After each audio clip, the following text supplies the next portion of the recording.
할렐루야. 두 번째 만남입니다. 시편과 그리스도인의 신앙이라는 주제로 3주 동안 살펴보고자 합니다. 지난주에는 제왕시에 대해서 생각해 보았습니다. 제왕시는 이스라엘 왕에 관한 시편이다 라는 말씀을 드렸고, 시편 110편을 중심으로 이스라엘 왕의 의미, 그리고 시편 110편과 2편이 예수 그리스도를 향한 말씀의 의미가 있다는 말씀을 드렸고, 거기서 그치지 않고 우리 그리스도인들을 향한 약속의 말씀이 담겨 있다라는 말씀을 드렸습니다. 하나님은 자신의 아들을 통해서 통치하신다. 왕이시자 제사장인 자신의 아들을 통해서 통치하시는데, 그게 바로 그리스도였고 그게 바로 우리 자신이라는 말씀을 드렸습니다. 오늘 말씀의 주제는 시온입니다. 시편에는 시온시가 여럿 있습니다. 시온에 관한 노래를 우리는 시온시라고 부르는데요, 46편, 48편, 76편, 84편, 87편, 또 121편, 122편, 때에 따라서는 132편도 시온시로 분류되고 있습니다. 이 가운데 오늘은 87편을 중심으로 시온의 의미를 생각해 보도록 하겠습니다. 우리가 신앙을 생활을 하면서 교회 안에서 많은 용어를 사용하고 있는데, 그 뜻을 제대로 알지 못하고 사용하는 경우가 종종 있습니다. 그 가운데 대표적인 것이 시온이 아닌가 생각을 합니다. 교회 이름이 시온인 경우도 있고요, 또 찬양대 이름이 시온인 경우도 있습니다. 어떤 경우는 사람 이름이 시온인 경우도 있죠. 혹시 이 가운데 시온이라는 이름을 가진 분은 없으십니까? 우리 주님의 교회 안에는 분명 시온이라는 이름을 가진 성도도 있으리라 생각을 하는데요, 이 시온의 의미가 무엇인가 라고 물으면 시온의 의미를 제대로 대답하지 못하는 경우가 많이 있습니다. 사실 학자들도 시온의 의미가 무엇이냐라는 것에 답변을 제대로 하지 못하고 있습니다. 왜냐하면 시온이라는 말 자체는 그 의미를 알기가 매우 어렵습니다. 그 어원을 밝히기가 매우 어렵다는 것이죠. 하지만 이렇게 시온의 의미가 알기 어렵지만 시온이 나타내는 중요성, 시온이 의미하는 함축, 이것은 매우 분명하고 또 중요합니다. 성경에서 시온의 의미는 아무리 강조해도 지나치지 않을 만큼 매우 중요한 의미를 가지고 있다 말씀을 드립니다. 심지어는 성경 전체를 관통하는 핵심어라고 말할 수도 있습니다. 오늘은 이러한 시온의 의미를 살펴보면서 시온이 의미하는 바가 우리 교회에, 더 나아가서 우리 자신에게 어떠한 의미가 있고 어떤 의미가 있어야 하는지를 생각해 보도록 하겠습니다. 성경을 읽다 보면 시온이라는 말이 첫 번째 등장하는 곳이 있는데요, 그것이 바로 사무엘하 5장 7절입니다. 화면에 나와 있죠? 한번 같이 읽어보도록 하겠습니다. 시작.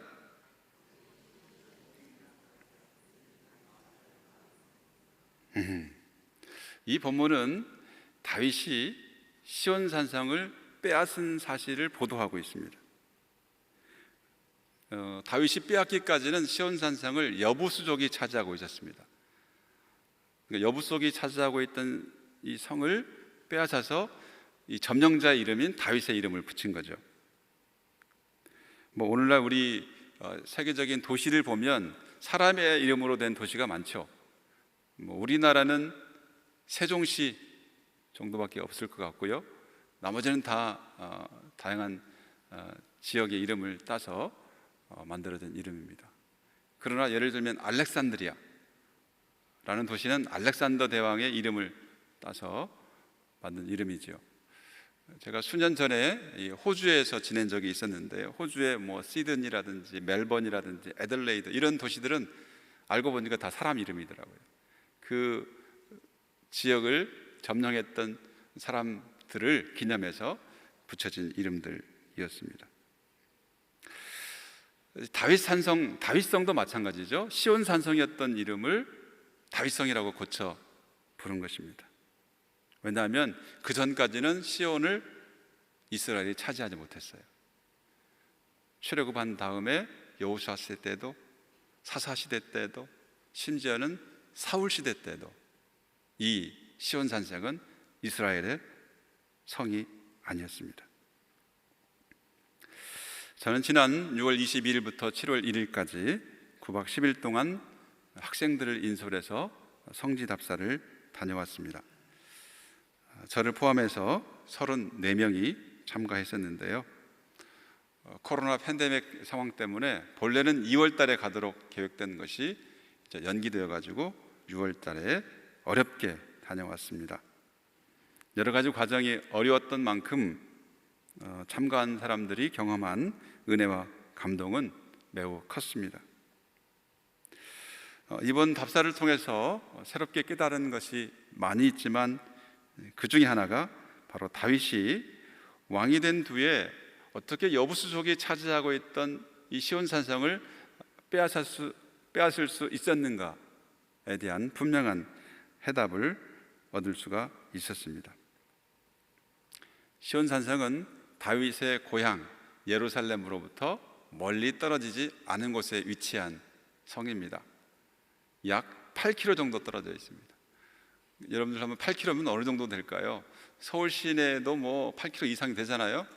그러니까 8km라고 하면 옆 동네라고 말할 정도로 그렇게 먼 거리가 아닙니다. 그러니까 다윗이야말로 그 누구보다도 이 시온 산성에 대해서 잘 알고 있었을 것이다 라는 것을 추측할 수가 있습니다. 시온 산성의 전략적 의미뿐만 아니라 그곳을 점령하기 위해서는 어떤 공격 방법이 필요한지도 알고 있었을 것입니다. 따라서 여부수 사람 이런 호언장담을 하죠. 맹인과 다리 저는 자라도 너를 물리치리라 라는 말을 합니다. 다윗이 점령하려고 할 때에 그러한 난공불락 성을 다윗이 차지할 수가 있었습니다. 그는 물 깃는 데라고 표현된 이곳이 다윗 시온 산성의 취약점이라는 것을 알고 있었고, 바로 그 취약점을 파고들어서 시온 산성을 차지할 수가 있었습니다. 현재에도요, 예루살렘에 가면 시티 오브 데이빗, 다윗 성이라는 곳, 예루살렘 밖에 있는 곳인데요, 그곳을 복원해 놨습니다. 그리고 그 다윗성을 방문하면 그 안에 물 깃는 데라고 지금 성경에 표현된 이곳을 방문할 수 있습니다. 지금은 워렌 샤프트라는 말로, 워렌이라는 사람이 그곳을 발굴했다고 해서 그 사람 이름을 따라서 명명이 되어 있는데, 성경의 기록이 사실이라는 것을 현장의 유적을 통해서 생생히 경험할 수가 있습니다. 그런데 이러한 시온 산성이 더욱 의미가 있게 된 것은 다윗이 이곳에 언약궤를 옮겨 놓았기 때문입니다. 다윗이 이곳에 언약궤를 옮겨 놓음으로써 시온 산성은 더 이상 단순한 도성이 아니었습니다. 하나님이 거주하시고 하나님이 거처하시는 곳으로서의 의미가 있게 되었고요, 이러한 하나님의 거처로서의 의미는 솔로몬의 성전 건축을 통해서 완성됩니다. 솔로몬은 성전 건축을 마친 후에 자신이 지은 성전에 언약궤를 옮겨 넣으려고 합니다. 그 옮겨 넣는 장면에서 시온에 대한 두 번째 언급이 나타납니다. 열왕기상 8장 1절입니다. 같이 한번 읽어보도록 하겠습니다. 이에 솔로몬이 여호와의 언약궤를 다윗성 곧 시온에서 메어 올리고자 하여 이스라엘 장로와 모든 지파의 우두머리 이스라엘 자손의 족장들을 예루살렘에 있는 자기에게로 소집하니. 자, 이 본문을 통해서 알 수 있는 것은 나중에는 시온과 예루살렘이 동의어가 되지만 엄밀히 말하면 다윗성 시온과 예루살렘 성전이 있는 예루살렘은 구분될 수 있다는 것입니다. 지금도 다윗성은 예루살렘 성벽 밖에 있고요, 그 예루살렘 남동쪽에 있는 시온 산성으로부터 산마루에 있는 예루살렘 성전까지 언약궤를 옮기려고 하는 장면임을 우리는 알 수가 있습니다. 이렇게 시온 산성과 예루살렘은 구분이 될 수 있고, 예루살렘 성전 건축을 통해서 언약궤를 그곳에 안치함으로 하나님의 처소로서의 의미를 완성하는 솔로몬의 모습을 볼 수가 있습니다. 솔로몬이 언약궤를 성전의 내소인 지성소에 옮겨놓은 후에 이렇게 말합니다. 열왕기상 8장 12절과 13절인데요, 같이 읽겠습니다. 그때 솔로몬이 이르되 여호와께서 캄캄한 데 계시겠다 말씀하셨사오나 내가 참으로 주를 위하여 계실 성전을 건축하였사오니 주께서 영원히 계실 서소로소이다 하고. 이렇게 됨으로써 시온산성, 다시 말하면 예루살렘은 명실상부한 여호와 하나님의 성소가 되었습니다. 시온은 이제 하나님이 거주하시는 집이 있는 곳이요, 하나님이 거주하시면서 친히 지키시는 도성이 되었습니다. 그래서 시온은 하나님의 현존을 의미하는 장소가 되었고요, 하나님의 거룩한 보좌가 있어 왕으로서 통치하는 곳으로 여겨졌습니다. 오늘 이 목사님이 찬양을 인도할 때 매우 의미 있는 찬양을 다 인도했어요. 아마도 오늘 설교 내용을 이해하고 그것에 맞는 찬양을 골랐다 생각을 합니다. 하나님의 보좌가 있어서 하나님이 통치하는 곳으로 여겨졌기 때문에 많은 시편에서 시온에서부터 하나님의 도움이 온다라고 말하고 있습니다. 시온에서부터 하나님이 복 주신다라는 표현을 하고 있습니다. 대표적인 말씀이 시편 20편 2절입니다. 같이 읽습니다. 시작. 성소에서 너를 도와주시고 시온에서 너를 붙드신다. 시온이 하나님이 계신 성소이기 때문에 그곳에서 너를 도우시고 그곳에서 너에게 복을 주신다라는 말씀을 하고 있습니다. 그런데 시온은 때때로 의인화되어 나타나기도 합니다. 시온이 언약의 백성인 이스라엘을 가리키기도 한다는 것입니다. 146편 10절, 시온아 여호와는 영원히 다스리시고 내 하나님은 대대로 통치하시리로다. 예루살렘아 여호와를 찬송할지어다. 시온아 내 하나님을 찬양할지어다. 이렇게 시온이 의인화된 의미를 실감할 수 있는 찬송이 있습니다. 우리 찬송가 501장인데요 제목이 이렇습니다. 너 시온아 이 소식 전파하라. 시온을 통해서 하나님의 아름다운 소식이 전파되도록 요청하는 찬송이지요. 이 찬송은 시온이 이스라엘을 가리키며 언약의 백성을 가리키는 말로 사용될 수 있다는 사실에 근거해서 만들어진 찬송입니다. 지금까지 말씀드린 시온에 관한 내용을 요약하면 다음과 같습니다. 첫 번째, 시온은 예루살렘이라는 것입니다. 우리 따라서 한번 하겠습니다. 시온은 예루살렘입니다. 이 말은 무슨 말이에요? 시온과 예루살렘이 동의어로 사용될 수 있다는 거죠. 물론 엄밀히 말하면 시온은 시문에 더 많이 등장하고 예루살렘은 조금 더 민족적인 의미를 띠는 경향을 볼 수 있습니다. 하지만 전반적으로 볼 때 시온과 예루살렘은 동의어다라고 말할 수 있습니다. 두 번째, 시온은 이스라엘이나 예루살렘 주민을 의미한다라는 것입니다. 한번 따라서 하겠습니다. 시온은 이스라엘이나 예루살렘 주민을 의미합니다.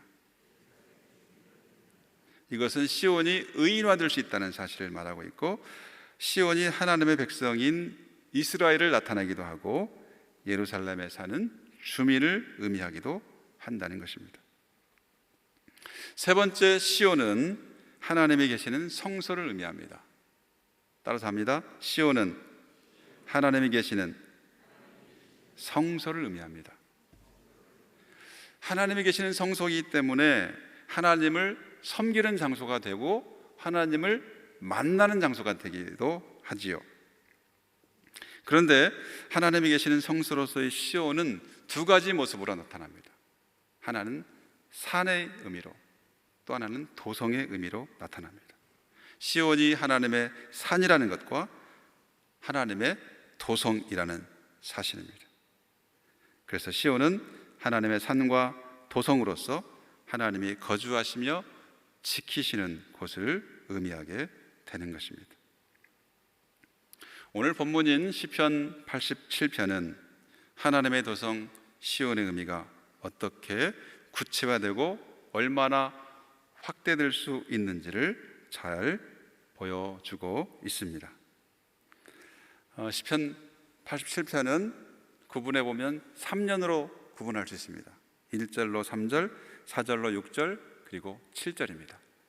우리 먼저 제1년인 1절로 3절까지를 함께 봉독하겠습니다. 시작. 그의 터전이 성산에 있으며 여호와께서 야곱의 모든 거처보다 시온의 문들을 사랑하시는도다. 하나님의 성이여 너를 가리켜 영광스럽다 말하는 도다. 이 말씀을 통해서 알 수 있는 것은 시온은 세계의 배꼽으로서 천상과 지상을 연결하고 하나님을 만나고 하늘의 세계를 경험하는 곳이라는 사실입니다. 여기서 주목할 말이 성산이라는 말, 그리고 하나님의 성이라는 말입니다. 아까 말씀드렸듯이 하나님이 계시는 성소로서 의미는 두 가지 메타포로 나타난다고 말씀드렸습니다. 산의 이미지, 도성의 이미지. 이것은 시온이 하나님의 산 위에 건설된 도성이라는 사실을 의미합니다. 실제로 시온은 해발 약 800m의 고지에 위치해 있습니다. 사랑하는 여러분, 800m 위에 위치한 곳이라면 높은 곳에 있습니까? 낮은 곳에 있습니까? 우리 오늘 기도하신 집사님 어디 계세요? 높은 곳이라고 생각됩니까? 낮은 곳이라고 생각됩니까? 네? 기억이 잘 안 들리는데.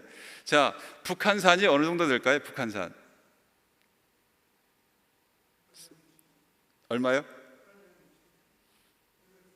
왜 이렇게 잘하세요? 여러분들 북한산 올라가 보셨어요? 높은 산입니까? 낮은 산입니까?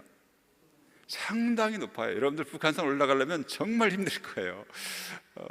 연세 드신 분들은 이 꼭대기까지 올라가기 힘들어요. 그러니까 800m라고 한다면 결코 낮은 산이 아니에요. 남산이 아마 200 몇 미터 될 겁니다. 정말 잘하시네요. 산을 정말 좋아하시나 보네. 자, 그러니까 800m라는 것은 결코 낮은 곳이 아니라는 것을 알 수 있죠. 하지만 실제로 예루살렘에 가보면 그 높이를 잘 실감하지 못해요. 왜냐하면 주변이 다 800m 어간에 있는 중앙 산악지기 되기 때문에 그렇습니다. 그러나 이것을 단면으로 잘라보면 지중해 해발 해수면부터 가장 꼭대기에 위치한 곳이 예루살렘이란 시온이라는 것을 알 수가 있습니다. 이러한 지리적인 조건과 함께 하나님이 거하시는 도성으로서의 시온은 특별한 의미를 갖게 됩니다. 그것은 아까도 말씀드렸듯이 세계의 배꼽으로서 하나님의 산을 가리킨다는 것입니다. 시온 시편인 시편 48편 1절과 2절에는 우리가 익히 잘 알고 있는 말씀이 기록되어 있습니다. 우리 산 잘 알아맞히신 집사님이신가요? 장로님이신가요? 장로님, 한번 크게 한번 읽어주시죠.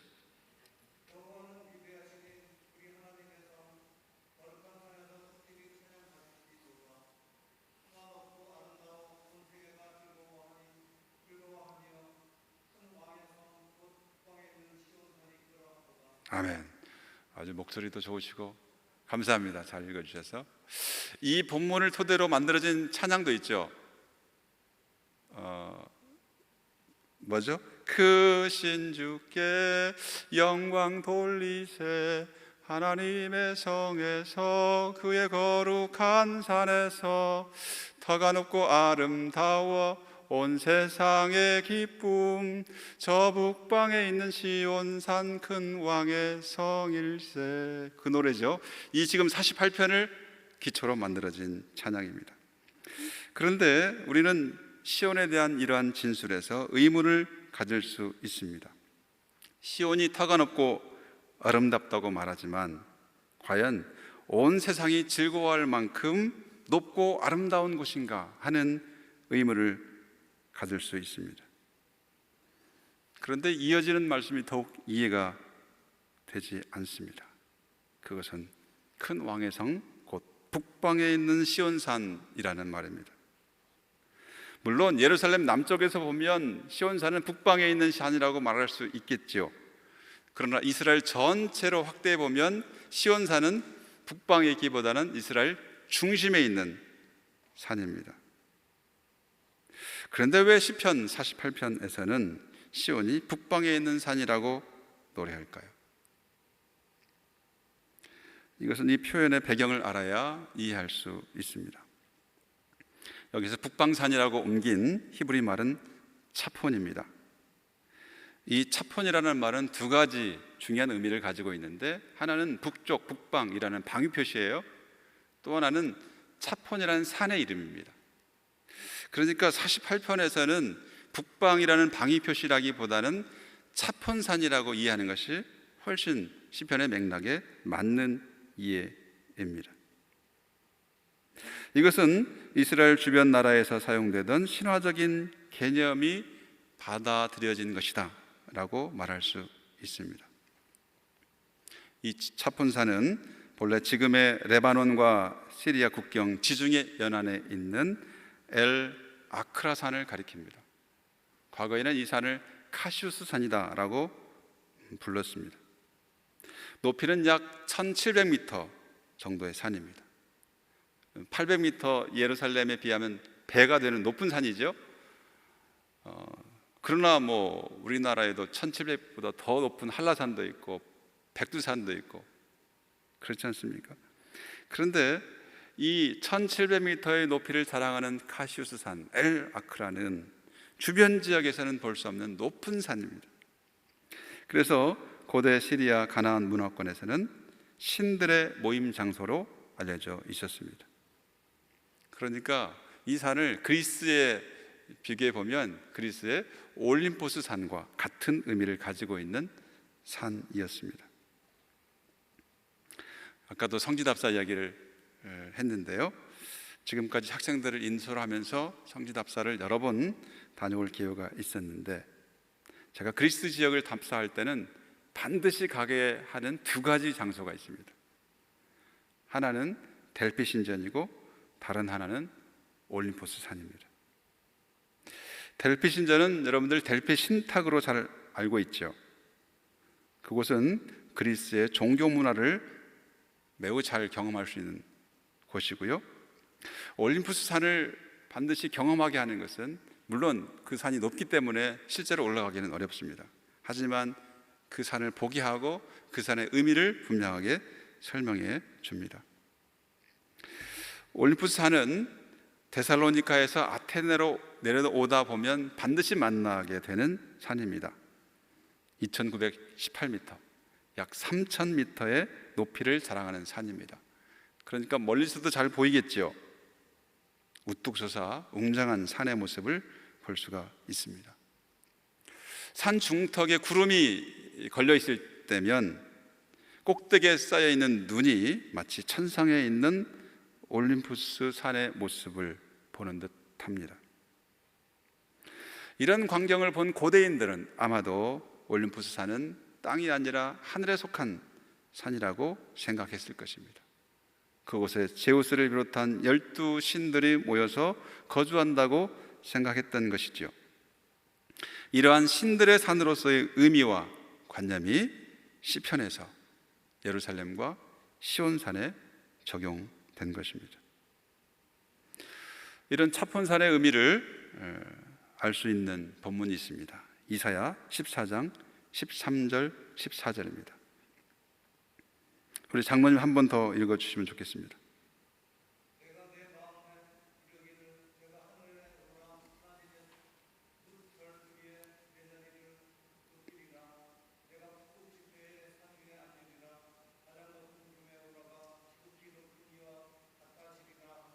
네, 감사합니다.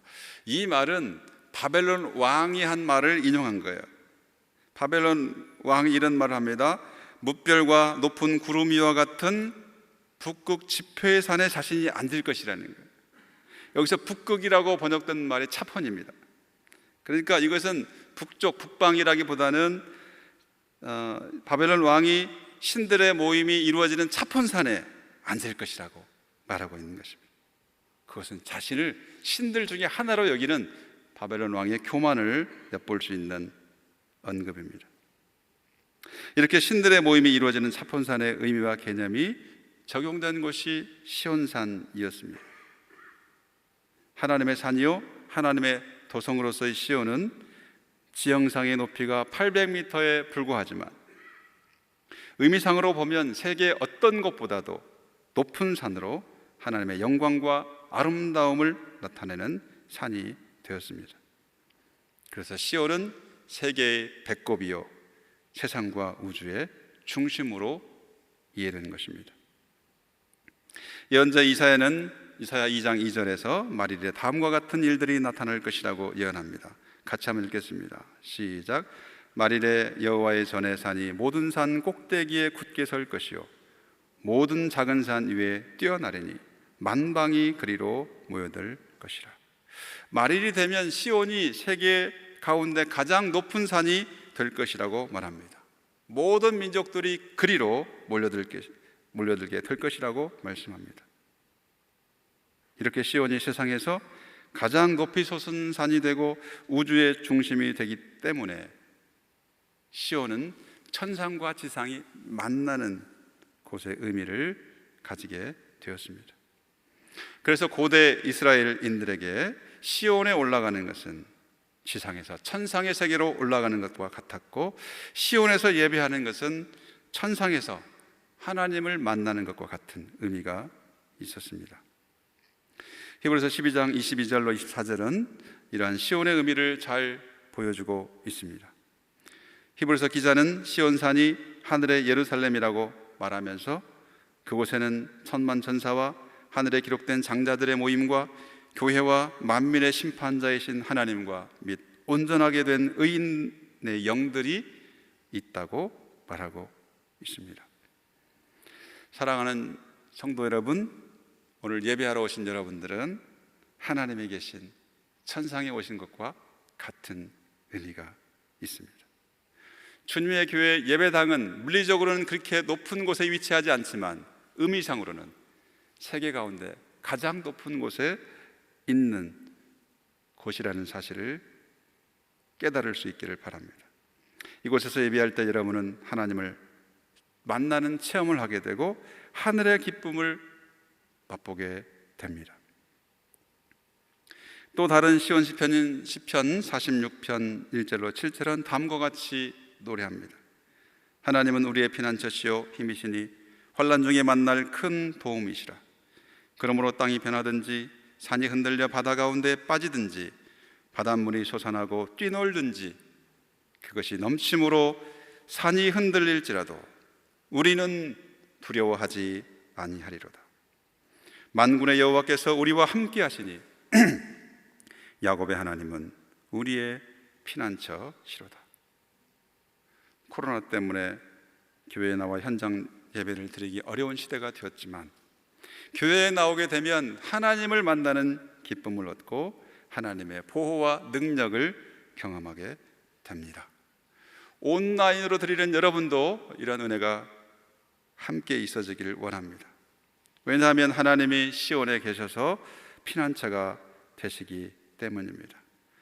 나라가 떠들고 왕국이 흔들려도 하나님이 소리를 내시면 땅이 녹고 그들의 소란이 한순간에 잠잠해지는 능력을 경험하게 된다고 말씀합니다. 그러므로 이곳에 오신 여러분들은 예배 가운데 하나님을 만나는 체험을 해야 합니다. 살아계신 하나님을 만남으로 걱정, 불안, 근심을 이기는 하나님의 능력을 경험해야 합니다. 세상이 아무리 흔들려 또한 여러분들에게 어떤 걱정이나 근심이나 두려움이나 분노나 슬픔이 있다 할지라도 예배와 말씀으로 하나님을 만나고 능력을 체험함으로 하늘의 평강과 기쁨을 회복할 수 있어야 합니다. 모세가 하나님의 산에 올라가 하나님을 만나고 난 다음에 그의 얼굴을 수건으로 가려야 할 만큼 광채가 빛났습니다. 예수님께서 변화산에 오르셨을 때 얼굴이 해같이 빛나고 옷이 빛과 같이 휘어졌다고 말씀하고 있습니다. 이곳에 나와 예배할 때 하나님을 만남으로 여러분들이 새롭고 영광스러운 모습으로 변화할 수 있기를 바랍니다. 예배 가운데 하나님이 주신 위로와 평강으로 여러분의 얼굴에 기쁨이 충만하기를 바랍니다. 오늘 예배 끝나고 여러분들 얼굴을 확인할 거예요. 여러분들의 얼굴에 광채가 날 수 있기를 바랍니다. 수건으로 가려야 할 만큼 빛난, 광채로 빛나는 여러분들의 얼굴을 마주하게 되기를 기대합니다. 이제 2연 4절로 6절을 살펴보겠습니다. 같이 읽겠습니다. 시작.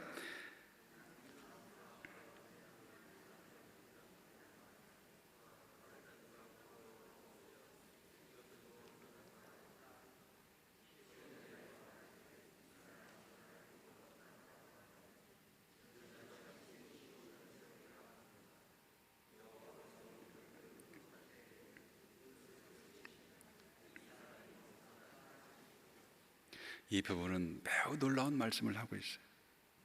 하나님이 라합과 바벨론이 나를 아는 자 가운데 있다 말할 것이라고 말합니다. 여기서 라합은 기생 라합이 아니에요. 이집트를 가리키는 말입니다.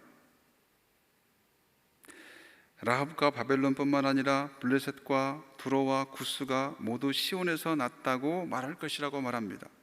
뿐만 아니라 이 사람 저 사람 모든 사람이 자신의 출생지가 시온이라고 말한다는 것입니다. 여기에 나타난 여러 나라들은 다양한 해석이 있지만 그 중에 하나는 세계를 대표하는 열방들이라는 것입니다. 라합은 서쪽, 바벨론은 동쪽, 블레셋과 두로는 북쪽, 구스는 남쪽을 대표한다는 것입니다. 그런데 여기에 등장하는 나라들은 대체로 이스라엘 역사에서 이스라엘의 적대국이었습니다.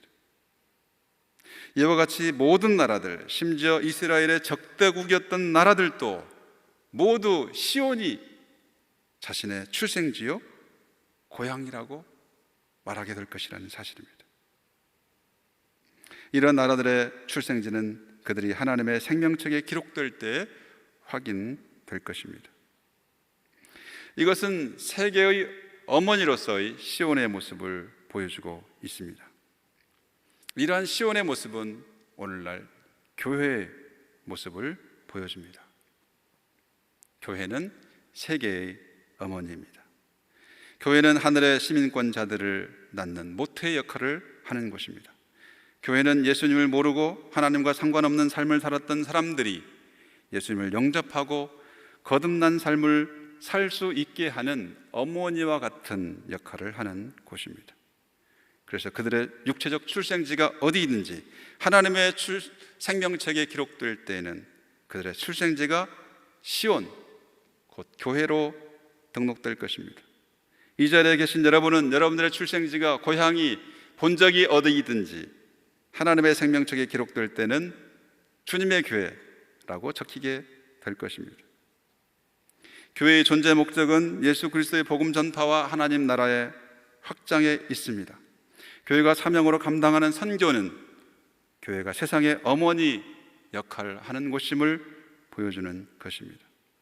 교회는 새로운 생명을 출생시켜 세상에 내보내고 새로 태어난 생명들이 잘 자라도록 양육하는 곳입니다.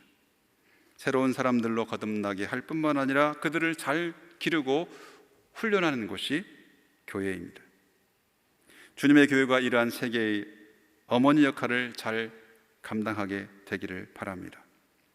출생지나 출신지에 상관없이 이곳에 오는 모든 사람들이 하나님의 사랑과 능력으로 새롭게 거듭나기를 바랍니다.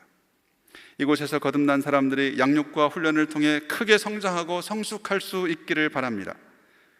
나 자신의 성장과 성숙뿐만 아니라 다른 사람들을, 다른 영혼들을 살리고 하나님 나라를 크게 하는 일에도 쓰임 받을 수 있기를 바랍니다.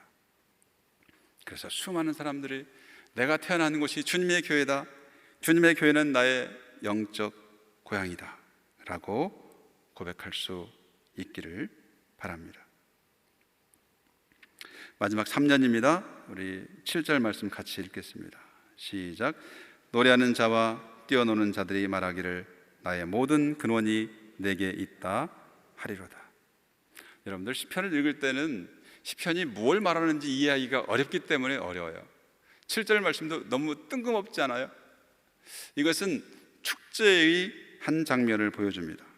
열방들이 춤추며 노래하며 말할 것이라는 것입니다. 뭐라고 말합니까? 나의 모든 근원이 너에게 있다. 여기서 근원이라고 번역된 히브리 말 마의아는 샘을 가리킵니다. 생명력을 제공하고 끊어지지 않는 물의 근원인 샘이 시온에 있다는 것입니다.